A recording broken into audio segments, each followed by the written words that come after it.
In the course of time, modern man has taken a rather blasé attitude toward the universe of which he is so intimately a part. We look out around us upon the most extraordinary and miraculous of worlds, and yet we are scarcely astonished. Everything has gradually been deprived of its overtones. Children have much of wonder in them, but as we grow older, this wonder ceases, and a kind of glibness takes its place. We do not have the answers to most of the questions that we ask, yet we are not inclined to leave very much sentiment in ourselves toward this world and its wonders. We look upon the universe as a vast environment full of energies and elements, essences, substances. But then we have transformed the world in which we live into a kind of cosmic laboratory. The universe exists very largely to be explored and to be conquered. We imagine it going on indefinitely through the infinities of space. We have a feeling that it must have begun sometime and probably will end sometime. Or if it doesn't end, it will change continuously. Vast cosmic suns will burn out in space and new worlds will be born. And man will continue the careful analysis of spectrums and try to solve the mysteries of cosmic rays and energies around him. Actually, however, we have lost the sense of the sublime. There is probably nothing that we can ever turn our gaze upon so splendid as the sky of night. Yet to us, it is merely an interference with the routines and rhythms of the day. We simply have lost this innate romanticism that made life a wonderful experience when we felt more and did not know so much. The ancients contemplating the universe had a thrill from it all, which we can hardly understand and which we are inclined to ridicule. To them the universe was not just space and suns and moons and stars. The universe was a wonderland of living things. True, some of these things were beyond the ken of mortals. We could not see them. But our forefathers knew they were there just the same. But where vision left off, intuition took over. One of the earliest realizations of man searching to understand his world and himself was the kinship between the human estate and that of nature. Man, striving to understand himself, explored the universe, and striving to explore the universe, searched himself. There were certain parallels, certain analogies which struck him at an early time. One of the most interesting and positive concepts about this arose, of course, in India, one of the old lands where religions and philosophies and sciences were mingled together in a magnificent extravaganza of metaphysical insight. The universe, obviously, was the body of a great being. This body had its own kind of bones, and muscle and flesh and tissue. We could only see a certain part of that body, represented by planets and stars and luminaries. But we could also be aware of the great circulations going on within this fabric. We could sense an energy field enclosing all of these separate moving parts, tying them into an extraordinary functioning entity. And that this functioning entity was ensouled, our ancestors never doubted. That it was ensouled by a power capable of administering its infinite complexity, they were also satisfied. So to them the universe was a living wonder, not something inanimate. It was not only living in the sense of being a vibratory mass of energies, it was living as having a mind and a heart. And in wisdom men sought to understand the mind of this vast structure. And in religion they sought to understand its emotional moods. Men who go down to the sea in ships have learned to accept the ocean as a creature of moods, something more than merely a mass of water. The more we are acquainted with these various elements, the more we respect them, the more we sense something of the tremendous intelligence that is locked within them. Our forefathers also assumed the universe to be ensouled with intelligence, that every part of its plan, every part of its purpose was motivated by wisdom, by some kind of knowledge, whether it was rational or instinctive or intuitive, it was still there. This knowledge, this wisdom was purposed.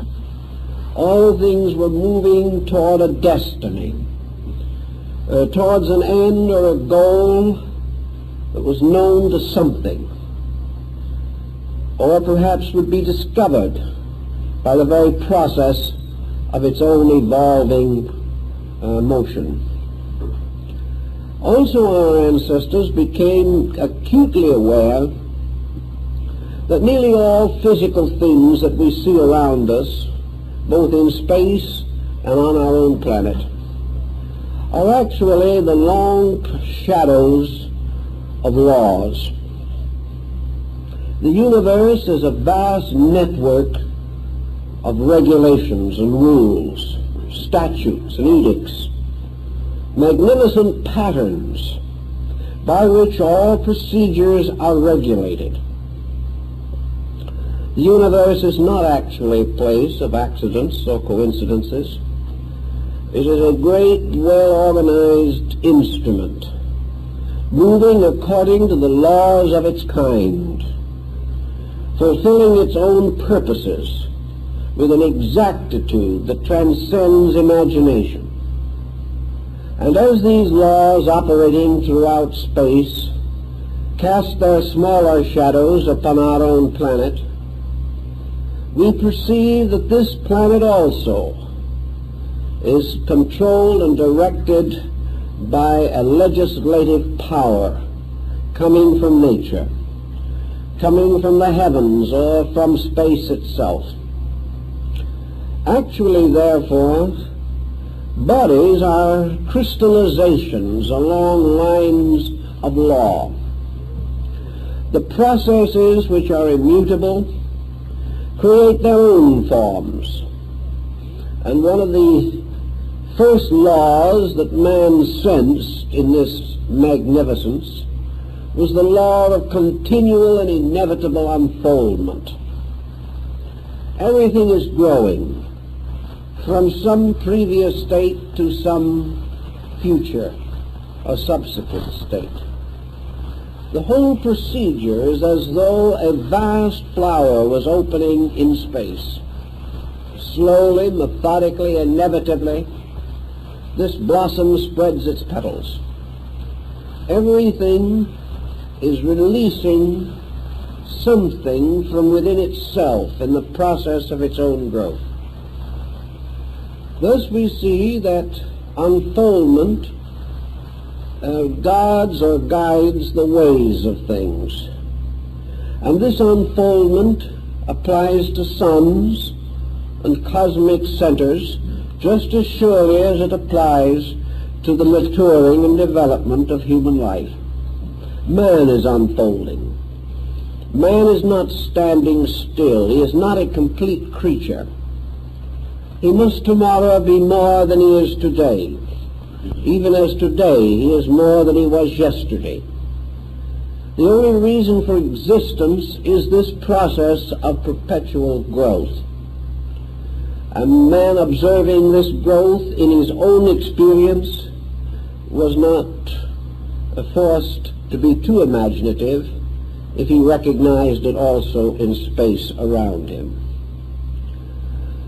The problem as to where law came from, of course, also intrigued our forefathers. Those systems of philosophy and religion which postulated a deity at the source of life usually assumed that these laws were an expression of the divine will. Deity could be a despot, imposing its purposes upon its creation with inevitable finality. Deity could think what it willed. It could decide what it wished, and by the mere fact of its own divinity could require its creation to abide by its pleasures or purposes or conclusions. This satisfied some early thinkers and satisfied Western man for a great many centuries. But there were certain inconsistencies in the concept. It seemed more reasonable to assume that in some way this world was not a despotism, that it was not ruled over by an arbitrary force. For if this force is truly arbitrary, then the thing that we are seeking most of all, the growth of things, would be frustrated. An absolute autocracy at the source of life would amount to predestination. It would end forever the free will of the creature. And if the creature is subject to the whims of an absolute autocracy, then moral responsibility is a fallacy. How can we be expected to be able to resist the edicts of an arbitrary deity? And how can we expect to develop character if we are constantly forced to follow certain procedures whether we will or not? Thus we have the problem that worried Job, the problem of man's freedom to be himself, and in this freedom finding the responsibility to be a better self each day.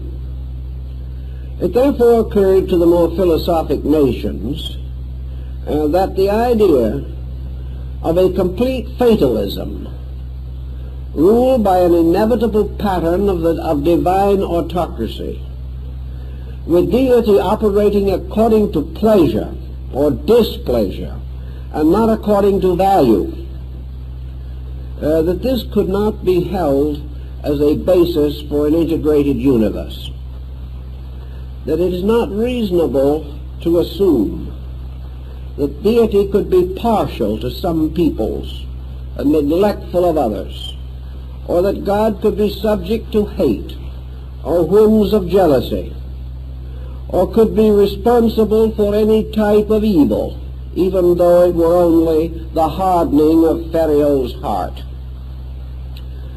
So it became a pattern in the ancient mind to contemplate the possibility that law preceded deity. The deity did not create laws, but administered them, much as in the case of the leader of a constitutional government, or even a constitutional monarchy.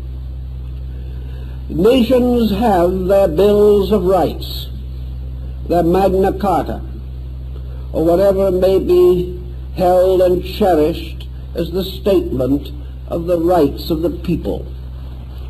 These various documents are served by governments, maintained by them, protected by them, but may not be destroyed by them. Thus the question arose, could law have come before the gods? And there are many ways in which this could be made to seem rationally possible. First of all, as we explained last week, we have to find some answer to the mystery of where the gods came from. And it might be easier to assume that they were products of law than to assume that they were spontaneous creations, something coming forth out of nothing. It might then be quite possible to assume that law, an immutable pattern, is intrinsic in the essential essences of existence. That laws like space and eternity and substance and essence and being have always existed. Therefore, that as long as the essential elements from which the world is fashioned are eternal, law can be co-eternal with these elements. For unless this is true, these elements could never change their relationships with each other and could never pass through the vast pageantries of creation which we behold when we study the stars.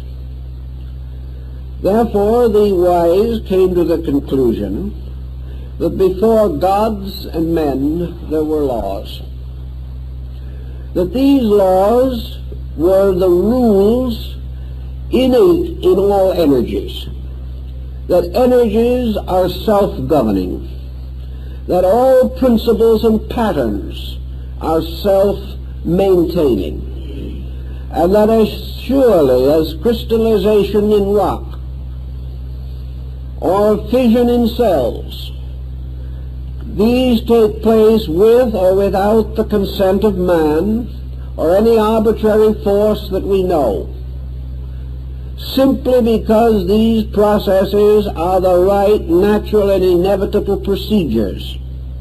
Because this is true, then all existence is sustained by innate processes, invariable and utterly consistent. The universe itself is a manifestation of these laws in operation, just as surely as the frost picture on a window pane or the intricate geometric structure of a snowflake. These laws do not require the kind of theology with which we have been familiar.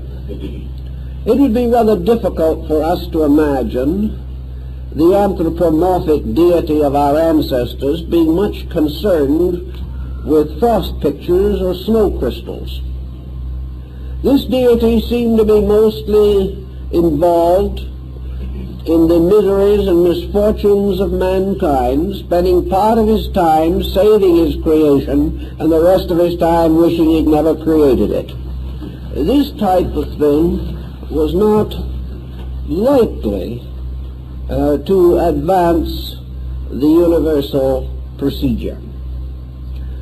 But if we assume that every substance has its own rules, and that these rules have always been, and that we know the substance today merely because it does obey its own rules, and that every element that we see is truly a symbol of a process, that all compounds are symbols of the elements which create them or produce them, and every form of growth around us is simply a law bursting into expression, through its proper means and methods.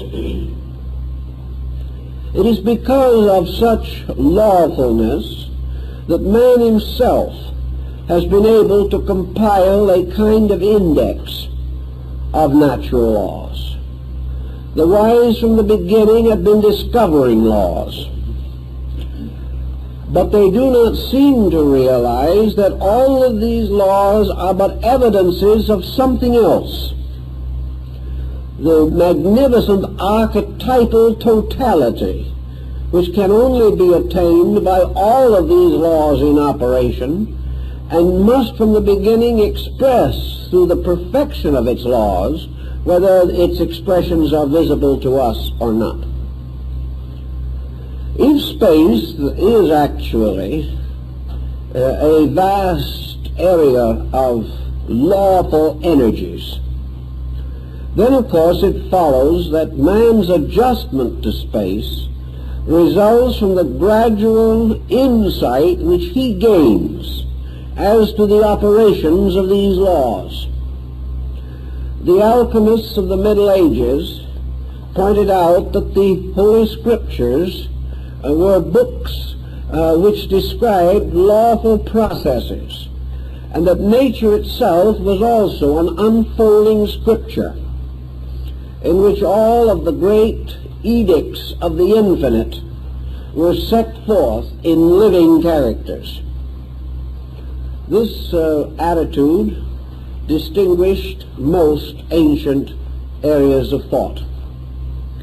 Man, becoming aware dimly that he does inhabit a universe which has rules, also recognizes that for some reason he alone seems to have the power to disobey rules. Now perhaps he is wrong in this. It may be an arrogance of his own to assume that he can even be very wicked. But we do not see around us in nature as many rebellions against natural law as we find in man's nature. It therefore would appear to be that the most dangerous instrument of man's relationship with life is the human mind. Those creatures in which mental natures are not individualized never rebel against law, but fulfill it without question. Perhaps a few human beings who have come to a great insight into the mysteries of natural law have also verged toward this complete obedience. But for the majority, life is a resistance to this lawful pattern. The individual, seemingly convinced that he is able to defend himself and his own purposes against the infinite pressures of space around him. This is one of the points which we also find in Oriental philosophy. Sometimes Eastern thinkers are termed fatalistic simply because they assume that the individual is powerless to withstand universal purpose. Here in the West, however, we like to think that man is strong and universal purpose is either weak or non-existent. We have not yet learned enough by trial and error to realize where the error lies.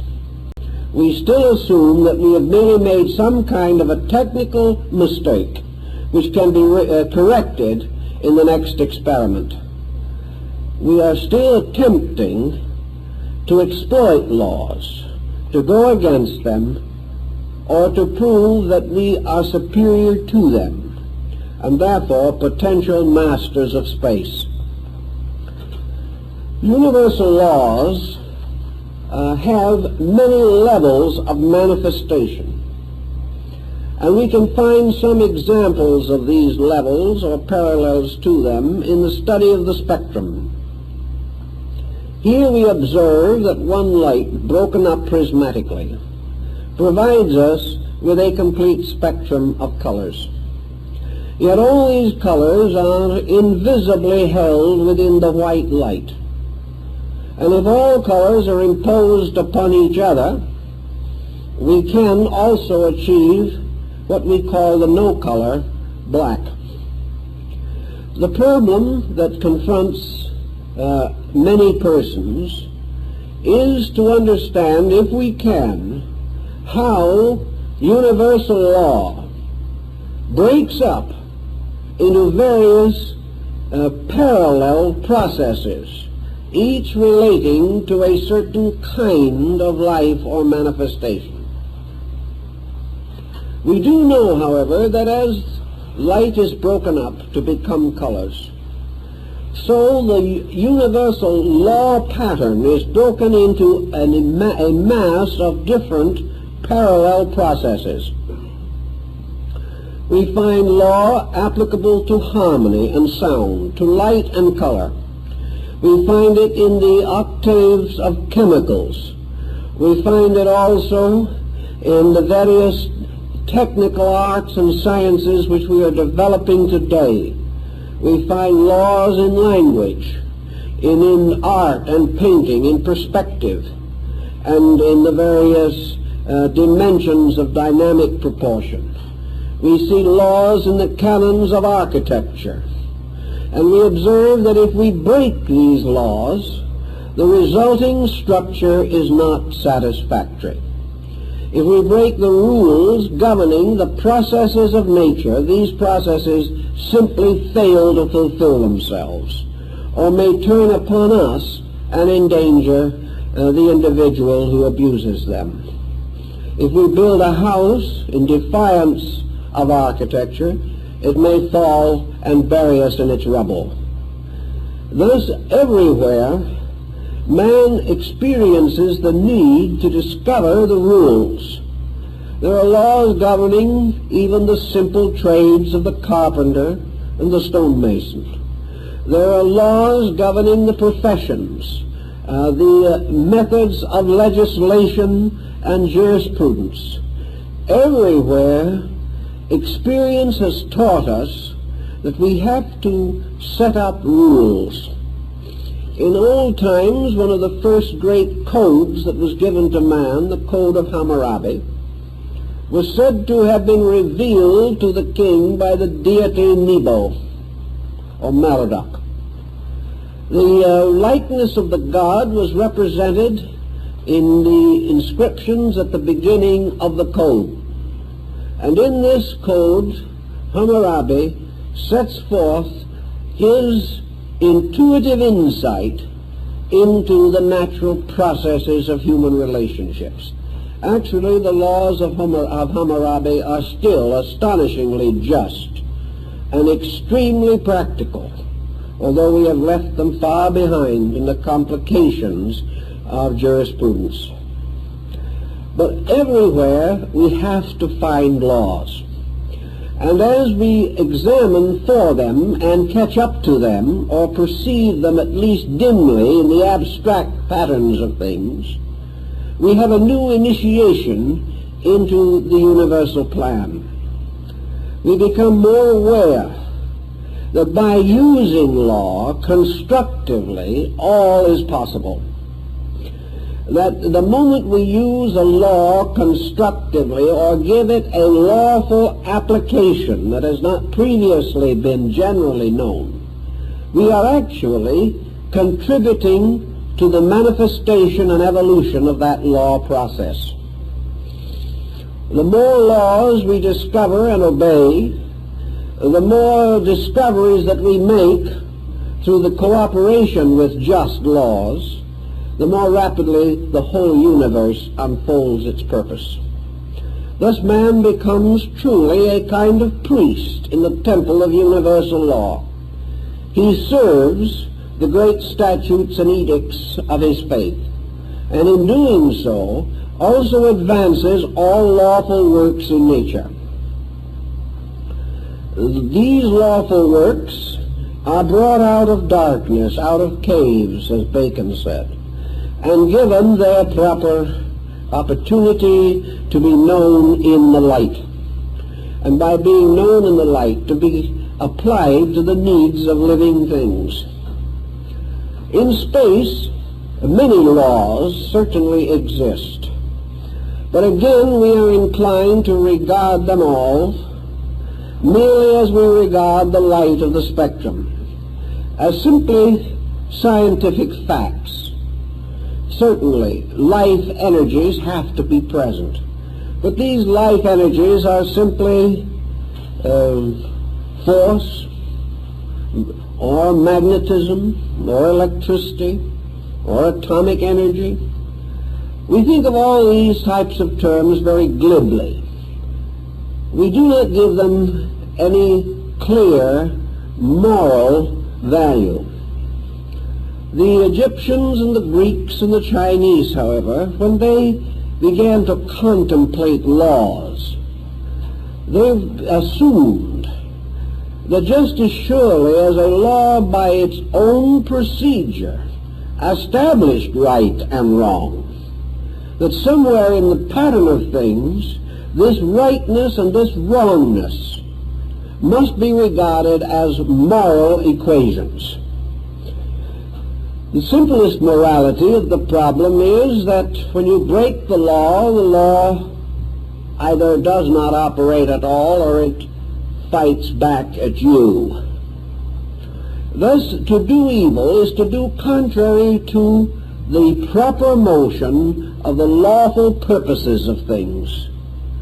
To do wrong is to cross law in some way. And to cross law is to suffer. And suffer is punishment. Therefore, in nature, there is set up an absolute standard of right and wrong. And it is useless to assume that nature is amoral. It is not. It is moral because in the final analysis, morality is the use of energy. And the possibilities of use and abuse are clearly revealed in the very processes of using energy. It does not follow that you have to have a moral code of your own. It means that if you do not have such a code, your scientific process will reveal it through the very procedure you are following.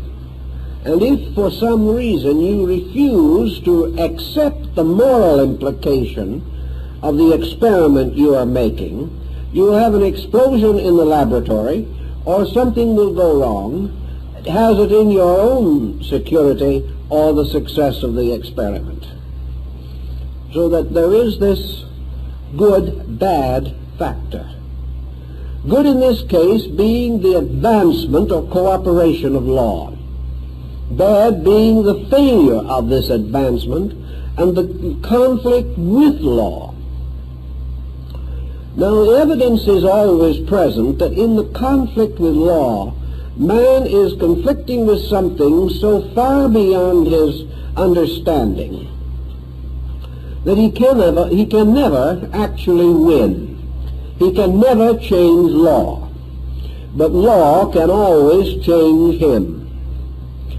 In this battle, then, any attitude of his own which is inconsistent with the laws governing elements, substances, processes, values, any such inconsistency must lead to misfortune of some kind. The ancients, putting all these laws together, followed much in the concepts of Sir James Jeans and came to the conclusion that somewhere at the seat of life, in the universe, in the cosmos, in space, was what might be termed universal intelligence. Universal intelligence does not mean a conscious universal deity. It does not mean that there is someone out there pondering upon the imponderables of existence. It does not mean that there is someone who is moving the pieces of a cosmic chess game. What is really implied is a permeating universal intelligence, an intelligence that is everywhere. in everything and of everything. An intelligence which refuses to permit non-intelligence to be victorious in nature. An intelligence which causes all things to do that which is best and proper for themselves, unless a counterintelligence exists. And this counterintelligence seems to exist in man, but it is too feeble to hazard the outcome. It is not possible for man to go against this larger intelligence. Science, of course, can take the attitude, and has taken the attitude, that what is termed this universal overintelligence is simply the habit of substances and processes. That these are habitual.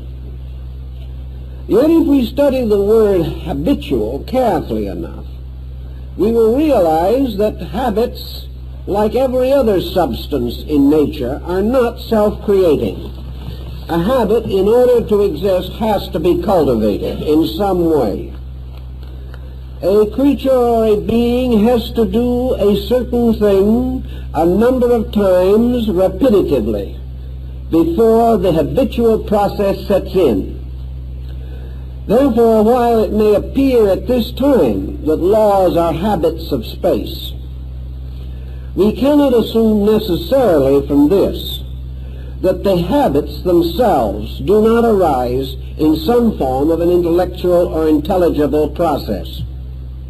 Man's habits certainly rise in the presence of his own intelligence, and there is no conflict between the concept of habit and the concept of intelligence, nor are they interchangeable terms. We must assume, consequently, that all the laws that operate in space bear witness to some kind of a legality, an orderliness, and that this orderliness is essentially constructive and purposed. That these laws also, relating to various elements, principles, processes, and conditions, are not brought into conflict with each other. And out of this vast pageantry of laws is brought the most completely harmonious instrument that we know, the cosmos. This does not mean that the cosmos never has an accident, but its rate is very low. For the most part, the cosmos is the most perfect integration of interrelated factors that we can possibly conceive. This must mean, therefore, that these laws progressing and expanding through space do not come into conflict with each other. Which brings us to another important thing. How is it possible for any mass of laws tossed into the seething cauldron of creation not to end in some kind of a witch's brew? How are we to explain that all these laws never conflict? We know that in a community in which we set up a few laws for mutual protection, these laws are always unjust to somebody. That the laws of a city may differ from those of a county, or of a state, or of the nation, bringing the most lamentable confusion. That the laws of various nations will permit a crime in one country and punish it in another. Also that these various laws require constant amendments due to the fact that experience proves they are inadequate. And the great legislator of today is the forgotten failure of tomorrow. All of our legislations, and we are conscious beings, presumably, end in confusion. We create too many laws and cannot enforce them. Our laws, as one of the Greeks said, are like spider webs which catch small insects, but through which the greater criminal breaks and escapes. How does this how does it happen that this is not true in space? How can laws relating to innumerably different qualities, energies, forces, and substances all apparently work together in a splendid pageantry of cooperation? The answer was rather quickly discovered by the Greeks. The reason why universal laws never conflict is because there is only one. And all so-called divisions and specializations are merely adaptations of one principle. There is only one law, manifesting one power, one quality, and one condition. But this is broken up in the processes of creation like the light upon the spectrum, giving the appearance of manyness, but not coming in conflict because there is no conflict in the realities, only in the appearances. Thus all laws are complementary because their purpose is the same, and they arise within a structure which has an overpower to control them all. Now this overpower again is not the meddling finger of some arbitrary godling. The overpower is the totality, the unity of existence itself. Law, space, substance, mind. These are all names for one thing in different manifestations.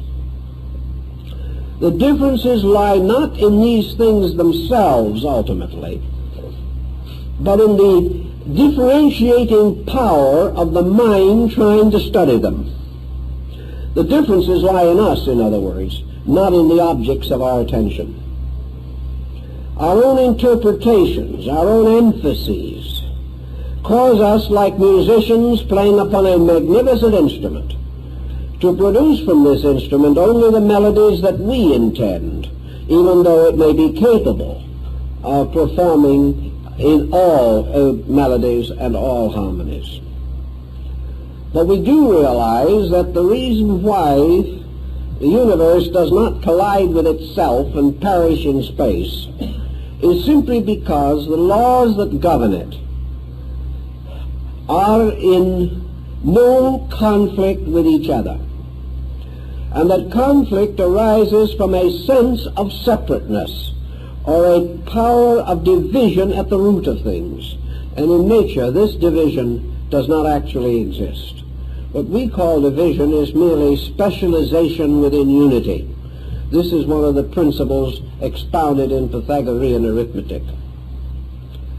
These laws, however, also deal with various levels, and those levels which are in themselves different cannot come into collision any more than different qualities of matter or energy will come into collision. Collision is almost always the meeting of similars, and that which is similar will collide with that with which it is similar.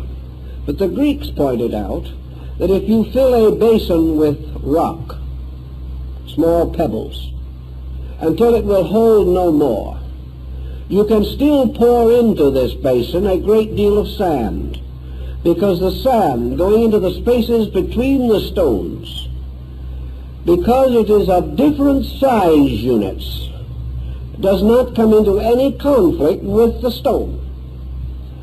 After you have the basin as full of sand as you can possibly fill it, you may then pour in several quarts of water. These quarts of water will be accepted and held in the basin because, again, they are different in quality from either the rock or the sand, and therefore can pass between the interstices of the sand. Thus we go on with various elements. Many things can be in the same place, fulfilling their own laws, as long as they are themselves of different qualities. There will be no conflict between them. Consequently, in nature, conflict is nearly always a thing resisting its own laws, whatever they may be. And such resistance is not common to be found in space itself. Space is forever moving with the magnificent sense of cooperation with things, rather than with a sense of competition. Assuming then now that we have a universe with all its laws, that we have recognized the possibility, as the ancients held, that this universe was eternal, that its laws were eternal, that its substances and essences were eternal, and its objectives are eternal. We are still now concerned to some degree with the relationship of the universe as consciousness to the universe as substance. Actually, substance and consciousness themselves are identical, but they represent two conditions of one eternal reality, or one eternal fact. These conditions are bridged by what the Gnosis calls emanations.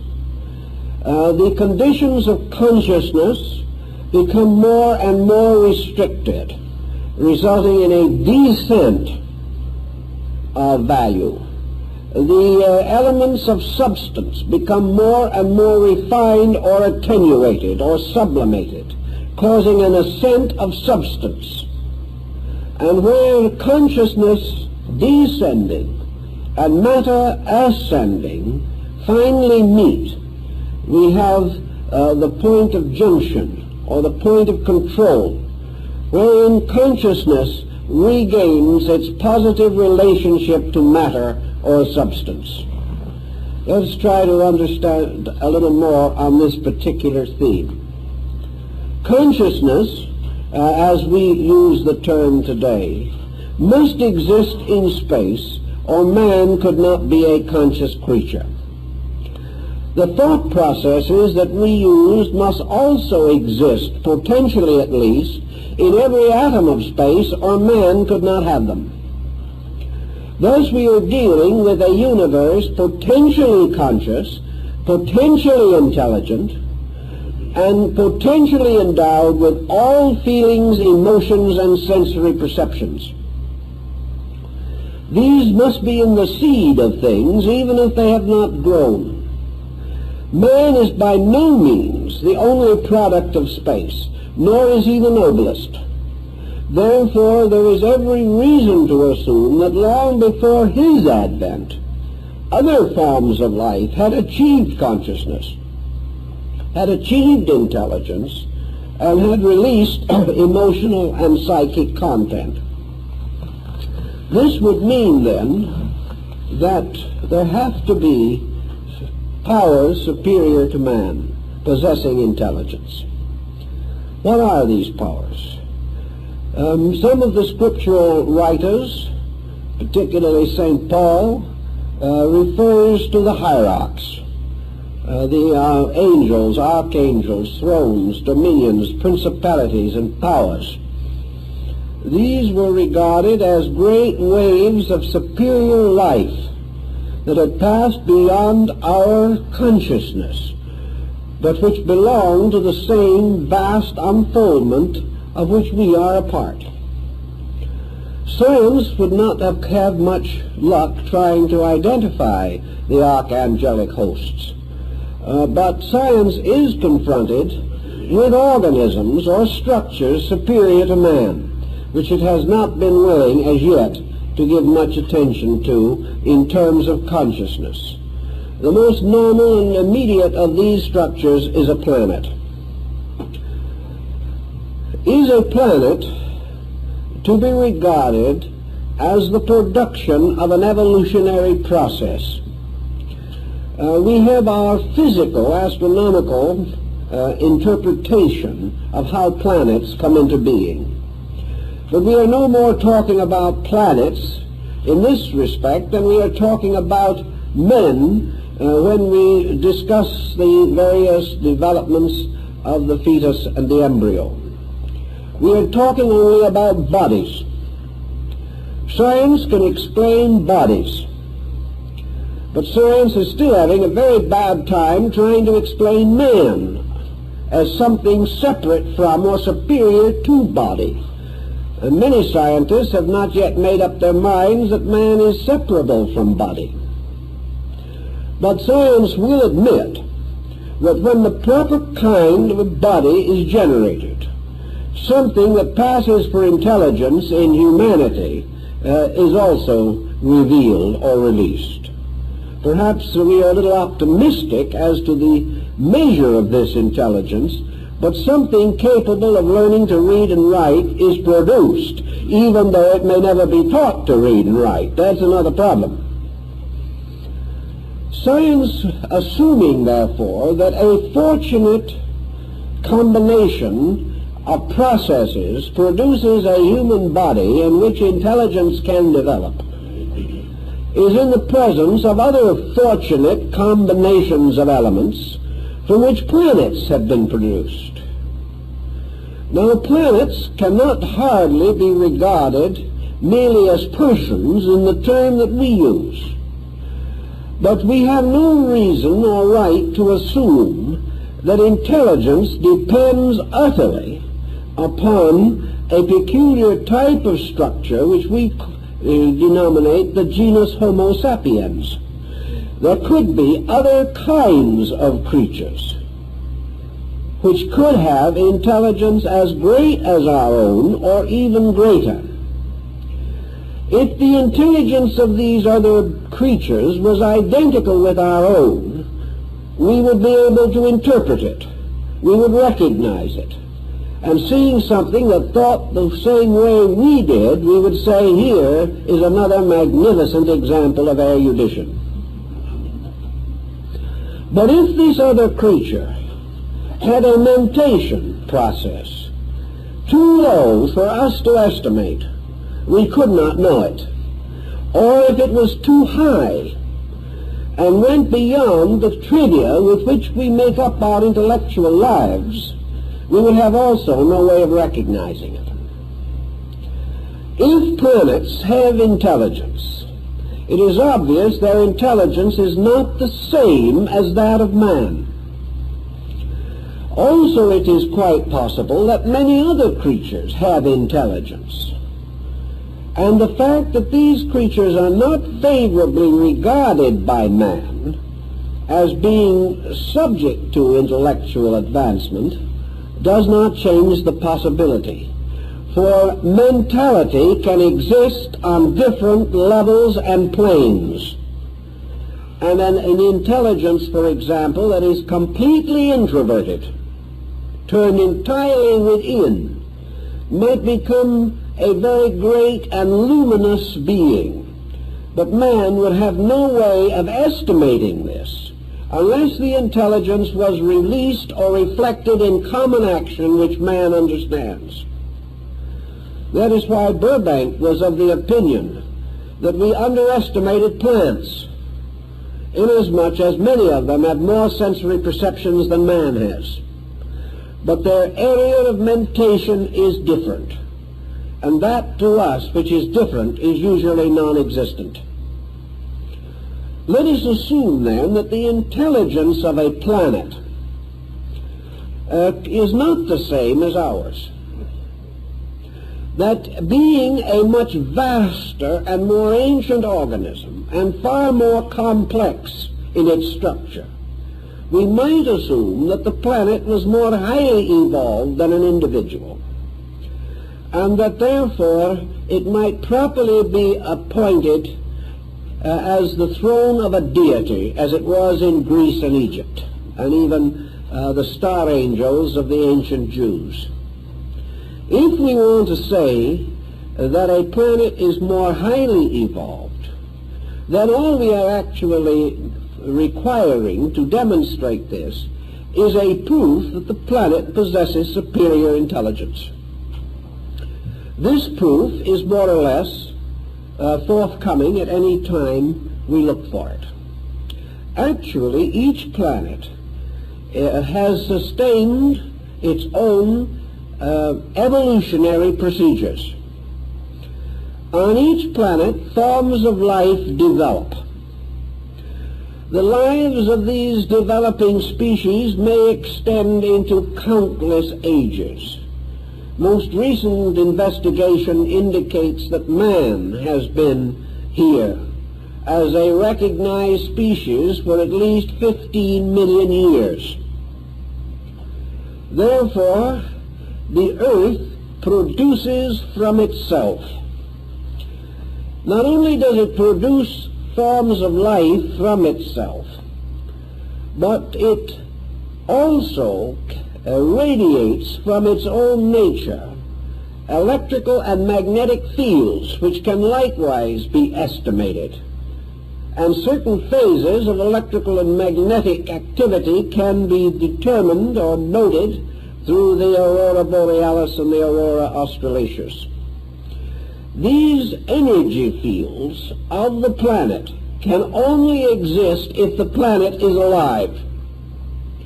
Nor can these energy fields be assumed to merely be an essence permeating the planet. For essences permeating the planet do not take upon themselves organized forms any more than essences permeating the human body, but in no way directly associated with it, could produce the specialized structure which we have in man. These essences have to be tied to a pattern, and they have to be evolving through a pattern in order to be effective or knowable or recognizable by us. I think then we must assume, and will ultimately prove to scientific satisfaction, that planets are beings, that they are, as Plato might have called them, huge animals crawling in space. Perhaps he was not as flattering as he should have been, because these are not just simply animals, they are godlings, if godlings can be seen. They represent tremendous centers of activity, mental and physical. Mental activity because the life on each planet is as methodically laid out as in space.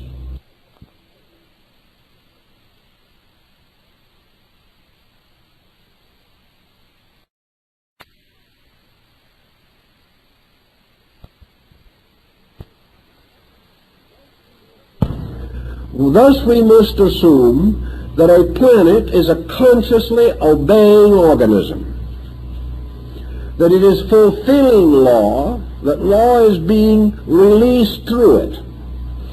Perhaps we would rather like to think of the planet as an unconscious obeying element or pattern, that like a flower, it is merely fulfilling its natural destiny. But we have no way of knowing that the flower does not have an intelligence. It is only that it does not parallel or come within the experience of our minds. Investigations in India have shown that plants can experience fear even in physical terms. Therefore, our idealist ancestors, who are not desperately trying to kill everything in space as the basis of scientific exactitude, were quite willing to assume that planets were beings, that these beings, like the human body, sustained an infinite diversity of life permeating them and upon their surface, that these forms of life are all provided for by energies released from the earth, and that this balance of energy is maintained by bringing the living things upon a planet into an harmonious balance between earth energy and solar energy. That in the development of creatures, therefore, the great Mother Earth was a fertile area for production, And from this fertility, the seeds in the consciousness of the earth principle were released. And as the earth entity came into embodiment in the planet, it released also into embodiment all the seminal lives which it carried with it from previous embodiment. If the earth can be regarded as some kind of an intelligent organism, then we can see how earth processes, when allowed to fulfill themselves in an orderly manner, may be regarded as adequate. That just as surely as man disobeys the rules of nature, which in this case would be the earth-planet factor, he becomes confused and sick. That the earth, therefore, has its own way of revealing or administering the laws which are part of the universe itself. Planets, in a way, are embryo suns. Other forms are developing in space which will gradually become great centers of solar power. And the suns, in turn, must be regarded as intelligent or intellectually moved or dominated in some way. The planet is a center for the dissemination of intelligence. The sun is a greater center for the dissemination of intelligence. All of the great central focal points, even beyond the vast categories of constellations and the Milky Way, are immense areas for the release of intellectual or intelligible power. The Greeks preferred to think of the solar power as intelligible. Actually, this intellect, this mind, this thought consciousness power is inherent within the radiance of suns. And this radiance, in turn, permeating planets, is reinterpreted through the planet as the wisdom of the elder is reinterpreted in the education of the child. Therefore, planets are children to the parent sun, which acts not only as parent but as teacher, continually radiating energy with indwelling intelligence, by means of which energy, by the way, naturally resists the misuse of itself. While it is not always able to prevent abuse, energy itself fights against abuse, providing every possible means of right usage and immediately punishing abuse with some form of a disaster. The next point that we have to bear in mind, perhaps, is that from all these various centers of consciousness, light, life, power, force, energy are moving, and that these are all interchangeable terms signifying the same principle in different levels of manifestation. Therefore, in every level of manifestation, intellect is present, but specialized in different ways. In every level of manifestation, consciousness is present, but is differentiated variously. In those forms of life which are not yet capable of maintaining an organized consciousness, we find this conscious principle working apparently upon and through form by means of instinct. Various minute microorganisms fulfill the laws of their being, although we can find no evidence in them of any central nervous system or any mental structure. We know, for example, that creatures without any vestige of a brain, so far as we can discover, are capable of at least rudimentary mentation. That these creatures that have no brain, no way, as far as we can tell, of knowing anything, no sensory perceptions by our standard, can still become aware of food and will draw themselves or move themselves relentlessly towards this supply, and will in many instances show extraordinary skill in the capturing of the necessities of life. Thus, that which has not any eyes can apparently be aware of food. That which has no mind can scheme a way to get it. We have to have only one answer to this, that the mind and these sensory perceptions are there, but on a different level from ours. And if the level is different, there is no need for the clumsy process of building brain the way that we do. This is a peculiar process necessary to our own species, but in no manner demonstrating the ultimate of the intellectual release. Laws also follow in the line of consciousness, and through planets and suns, laws are released by light itself. This perhaps is the explanation of the great Buddhist deity, the Virokana Buddha. This, or Dainichi Nyori, is the great cosmic abstraction. It is the ultimate conceivable form of a rational being, beyond which we can imagine only the darkness of unconditioned space. Dainichi is the last conceivable shadow, the immensity which cannot be further increased without becoming unintelligible. This great cosmic power is the supporter and sustainer of all things through itself. And the manifestations of every conceivable level of existence are sustained by the energy, the great sun or solar energy, the cosmic solar energy of Dainichi Nyori. The being, obviously, is hypothetical, symbolical, metaphysical.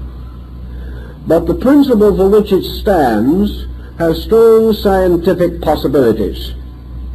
For it simply means that somewhere in the infinitudes of space is the master pattern from which universal and cosmic systems evolve, within each in its turn lesser systems, until we proceed downward from the greatest imaginable cosmic organism to the least conceivable cosmic organism, only hypothetically knowable even in the presence of the most powerful electronic microscope.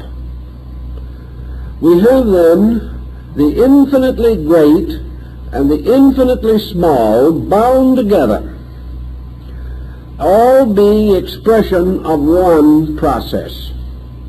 This one process having as its root and substance cosmic consciousness.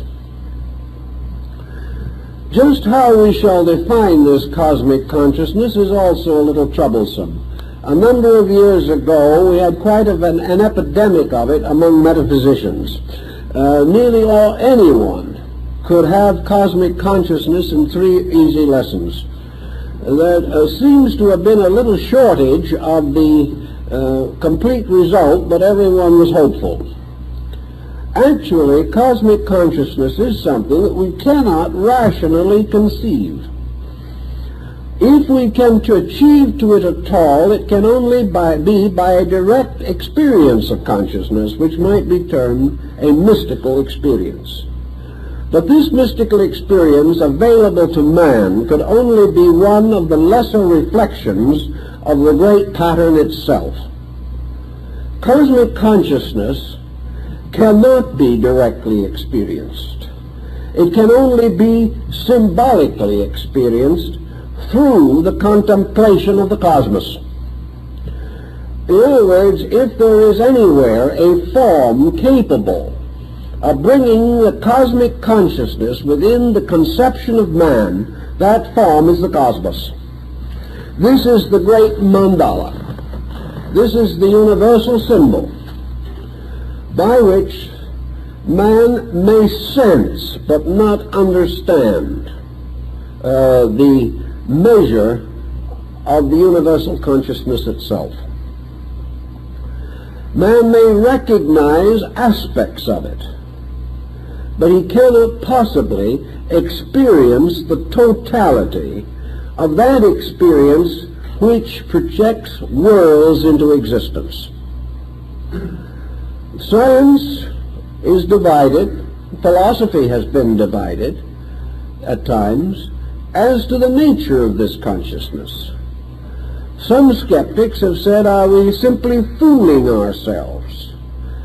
Is this so-called cosmic consciousness merely a term that we have invented to explain a mechanism that we cannot understand? The question to them, of course, is, does the universe require this basic consciousness? Does it require anything except a perpetual motion machine? An instrumentality which can propagate itself forever without any need for a sovereign intellect. This is a persuasive argument inasmuch as it also makes further thinking on the subject unnecessary, and very few people want to think if they can possibly avoid it. But actually it does not solve very much. Cosmic consciousness is a necessity for one reason only, that man is conscious. If there is not some kind of consciousness superior to man, where did his come from? And this offers no solution to the scientific riddle. If the scientist wishes to say that consciousness in man is simply the product of the evolution process, in which he is gradually building instruments capable of producing consciousness, which does not exist until the instrument is available, then the scientist must settle down to try to figure out how many more conscious manifestations have preceded man, and consequently how much superior material is available for the production of consciousness than is found in the constitution of man. If evolution has been forever, in other words, consciousness must have arisen before man, or it could not have arisen in man, just as surely as it must arise in man if it is to arise later in some other form of life. So consciousness, being something we possess, puts us in the same dilemma as the architect who stood looking at the Pyramid of Giza. He shook his head sadly and said, if I hadn't seen it, I would deny its existence. It's just not possible. But having seen it, the architect was on the horns of a dilemma. He could not deny it. This is much the developing position of science.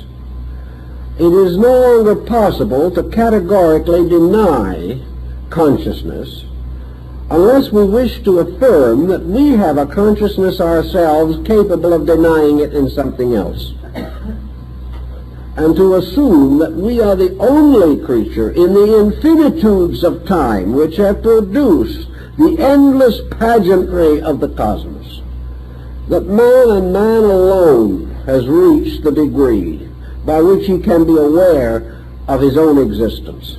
This is a little too arrogant even for the average scientist to contemplate.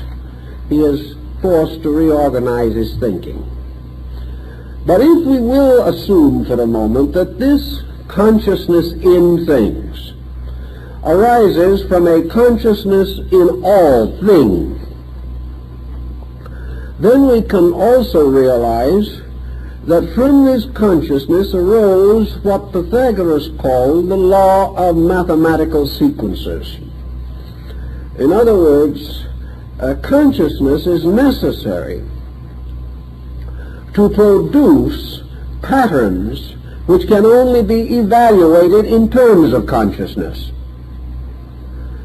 If a pattern is obviously the production of consciousness, can only be discovered by the extension or education of consciousness, then we are dealing with a factor which is difficult to depreciate. We are confronted with the simple inevitable that consciousness itself must be at the root of all these conscious processes which have within themselves a sense of a live value. Mathematics, for example, which with all its phases and all its departments must be regarded as something so profoundly intricate that it could only have been produced by an intellect superior to itself. Man has not even begun to explore the profundities of mathematics. And we cannot say that geometry has evolved by merely tossing together a series of unrelated accidents. Mathematics alone demonstrates the absolute order of existence. And mathematical procedures and processes and instruments used as we have used them in atomic research to carry on beyond the power of the human mind, so that we have to depend entirely upon formulas which operate, although they cannot be interpreted in terms of human experience. We have to assume that man in the next 100 years or the next 500 years will penetrate still further into the mystery of mathematics. To do this, he must use his conscious faculties. And he can gain his own knowledge only by the increase of these faculties. We must come to the conclusion then that any problem which consciousness alone can solve, and which solved proves to be an absolutely orderly procedure, that such a process can come into existence itself only by consciousness. There is no other way in which it can come into existence. So we are using consciousness, in a sense, our own consciousness, as a net to capture universal consciousness. If we could capture universal consciousness with plain stubbornness, we would use that. If we could convince ourselves beyond all doubt that there were no universal processes, we would also follow that as a line of least resistance. If we could conquer universal procedure with our appetites, our emotions, or our sensations, we would use those. But we cannot. The only way that we can investigate the universe around us is through the use of the highest faculty that we possess, the conscious mind. The answer has to be that the thing which we are investigating was the production of a mind no less than that which is required to discover it on our part. So cosmic consciousness is more or less justified irrationally by the evidence which arises from its own existence. In mysticism, man himself has always sought to some way penetrate the purposes of deity. He has always desired to know the will of God. Religions have been created on the basis that they were revelations to sages saints, patriarchs, prophets, by which the will of deity was made known. Nearly all of these so-called religious revelations have been moral systems. Moral systems being based upon the great primary experience of living things. The experience of the consequences of coming into conflict with natural law. Thus, what these religions actually tell us is the rule of the game by which we have to live. The reason for the rule it cannot give us. And where the rule originated, it can only arbitrarily declare that these rules originated in the mind of God. Actually, cosmic consciousness, as sensed in India, particularly in the yogic schools, was not merely a central consciousness, not merely the mind of a being somewhere in space. Cosmic consciousness was an enveloping immediate value. Cosmic consciousness is in every atom. The true and full consciousness of the universal purpose is closer to us than ourselves at all times. The only difficulty is that we are unable to tune into it or to adjust our own finite faculties as we might adjust an aerial on a television to pick up certain stations. What we are trying to do is tune in cosmic consciousness. But when we attempt this, we always seem to tune in something else. Actually, we are tuning in merely conditions of it. But the full and total experience of it is beyond us because we lack the faculties with which to estimate that which is utterly transcendent. In the Buddhist philosophy, of course, we have the same essential problem. For cosmic consciousness, in this case, is substituted the principal consciousness or energy of the Virokana Buddha.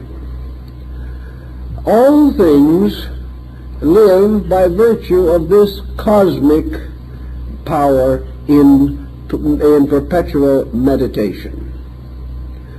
Functioning from the Dharma Rupa, or body of the law, this consciousness of the Virokana Buddha remains forever in the contemplation of the infinite purpose, remaining, so to say, eternally introverted, in a state of absorption in nirvana or samadhi, universal consciousness knowing. The idea in this system, of course, the esoteric Buddhism of the Shingon and the Tantra, is that the individual, the human being, seeking to achieve cosmic consciousness by some methodology, comes the nearest to it by the realization that pure consciousness is that which is separate from and entirely different from any type of consciousness that we know. Pure consciousness, then must be experienced only when all conditioned consciousness is suspended. Most persons attempting to suspend conditioned consciousness either go to sleep or become obsessed by the psyche in their own subconscious. When the individual doesn't try to be anything, he is unfortunately only himself, and this does not serve the purpose. When the individual does not try to be good, he simply succeeds in not being good, that's all. Nothing is clarified, because the individual's subconscious, upon which he must depend for quietude, is too toxic to permit quietude to arise. All he gets is negation, not quietude. Theoretically, however, if the individual is able to actually escape from all the conditions which personal consciousness impose upon him, he can achieve pure insight. And this pure insight is the nearest that can come to man of the consciousness of the meditating Dainichi Naori. It is the highest type of samadhi. It is the achievement of the experience of the all-conscious apart from all conditioned consciousness. But of course, most of all, it is this unconditioned, ever capable of being conditioned by the rising of the will within the meditating deity. In other words, this deity, Dainichi, can at any time cause any kind of consciousness to arise, because total consciousness can release from itself, according to will and yoga, that which is required. The individual, however, has no such immediate capacity, but he is capable of sensing a kind of all-consciousness that is not particularly conscious of one thing. The mystic, in his illuminations and in his visions and in his ecstasies, usually experiences universal consciousness merely as a tremendous internal exhilaration. It is sudden release. It is the emergence of the individual from some dark and heavy region into an airy and wonderful realm of light and peace and beauty and happiness. In this experience, the mystic has the inward sense of all-knowing. But this sense is expressed only in the experience of God loving. It would seem to the being in the mystical experience that he could play a piano or a violin if he had never touched the instruments before. He would have the power to play them within himself. But if he wanted to play the physical instruments, he would have to learn as the same way anyone else would have to learn. Cosmic consciousness does not skill the body. Rather, it becomes an ornament and a vital moving force for the body which has already skilled itself. There is no substitute for the struggle to gain mastery of body, emotion, and thought. But in this experience of cosmic consciousness, the individual has the sense, a strange, perhaps impossible, over-recognition of the unities of life, of the tremendous realities of things. Antagonisms, separatenesses of all kinds fade away. There remains only the sense of the profound accord between all of the parts of life, the experience of being one with the universal consciousness itself. And this universal experience is as though consciousness was a great sea or ocean, permeating all things. And in Buddhism, the individual attains this in the mantram as the dewdrop falls back into the shining sea. The individual becomes one again with the eternal.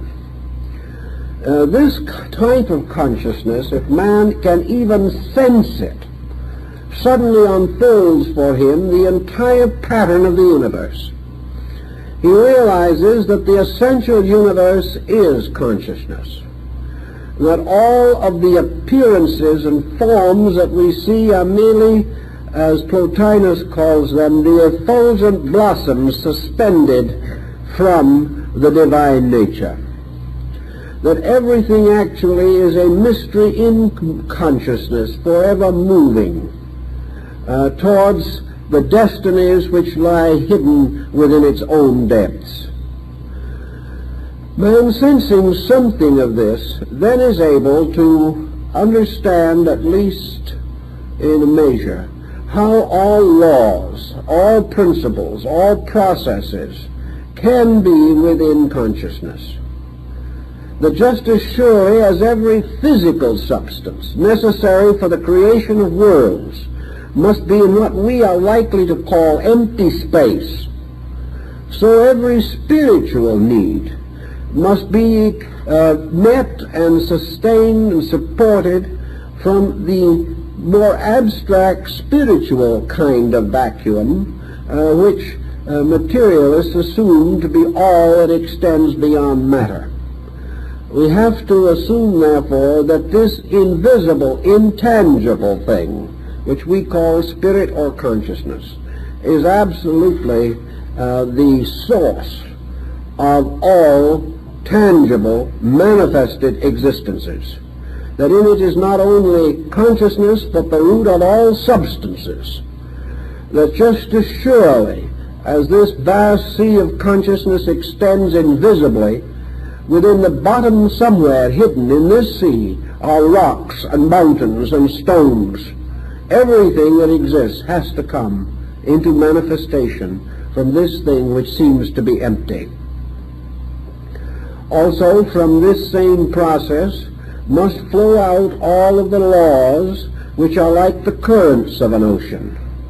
Currents by means of which all of the processes of creation are carried out.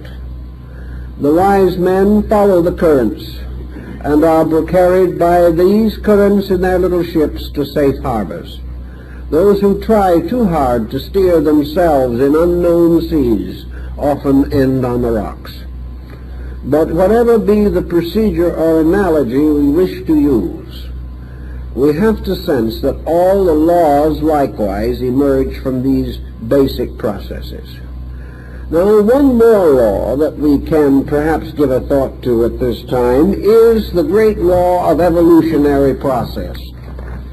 Evolution is the impulse behind the ideation or release of the potentials of processes of growth. Evolution, therefore, actually is a motion of a thing toward its ultimate, toward that which is forever next. And in this case, the next must always be better than that which precedes it. Evolution is then the unfolding of life. But evolution is also the reuniting of consciousness.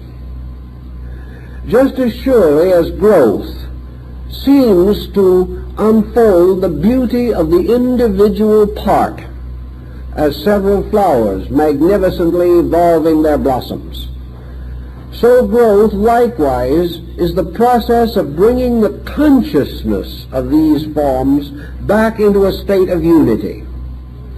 Therefore, all evolution is toward unity. All evolution is toward the rescuing of existences from the illusion of separateness, resulting from inadequate power of inward discernment or discrimination. Evolution is the release and improvements of those faculties by which the identity of life can be comprehended. The instruments by means of which evolution is advanced are the two doctrines of rebirth and karma. Rebirth applies not only to man, but to planets, to suns, to every type of life. Because rebirth is simply a law of cyclic process. All forms, due to the fact that they are artificial compounds, they are space itself or consciousness itself curdled into a temporary organism. This temporary organism is not the true and proper owner of this space from which it fashions an instrument. Therefore, it must come to this instrument and depart from it. During the process of investment with this instrument, the consciousness gains manifestation on some level of manifestation. Having achieved a certain measure of manifestation, it must retire again and build a new instrument. Thus the doctrine of rebirth applies to suns and cosmic suns and universal systems.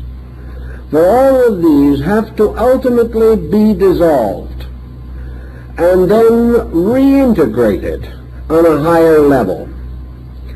There is an operation working in this also which we do not fully understand, but which we see a parallel for in human life, namely that long living and much experience not only creates an exhaustion of powers, but also results in a confusion in the ability to digest experience.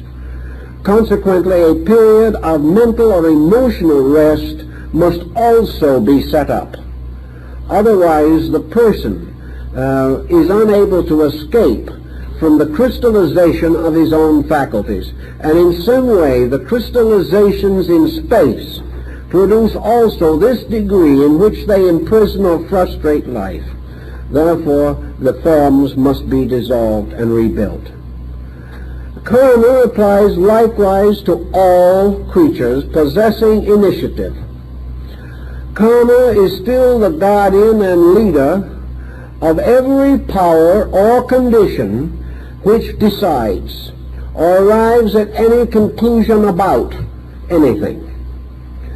The deity, if it wills to create, must accept the consequence of creation, which is usually to be absorbed into the creation and die there, at least temporarily, to be resurrected later through the evolution of the creation itself.